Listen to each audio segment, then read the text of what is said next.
मित्र हो, फुले वाड्यामध्ये जाऊन वडाच्या झाडाला पूजा करणं हे कितपत आपल्या सदसद विवेक बुद्धीला पडते हे आपण समजून घेतलं पाहिजे.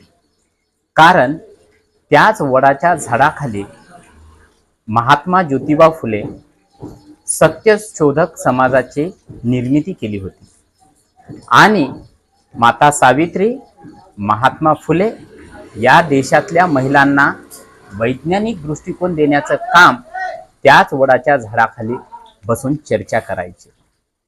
या देशामधल्या महिलांना आपली व्यवस्था, शिक्षणाचं स्वातंत्र्य नव्हतं, पण त्यांनी पूर्ण आपल्या आयुष्याचं त्याग करून या देशातल्या महिलांना त्यांनी शिक्षण मिळवून देण्यासाठी रात्र दिवस प्रयत्न केलं.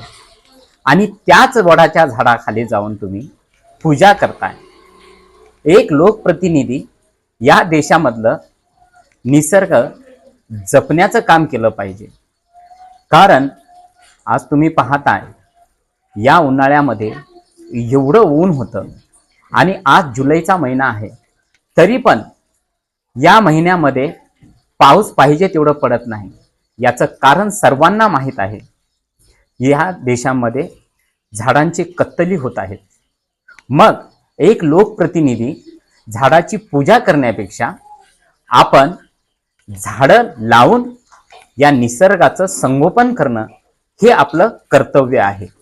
मला आज एवढंच सांगायचं होतं. आपल्या महामानवांचं विचार समोर नेता येणार नाहीत तर किमान त्यांचा अवमान तरी करू नका. धन्यवाद.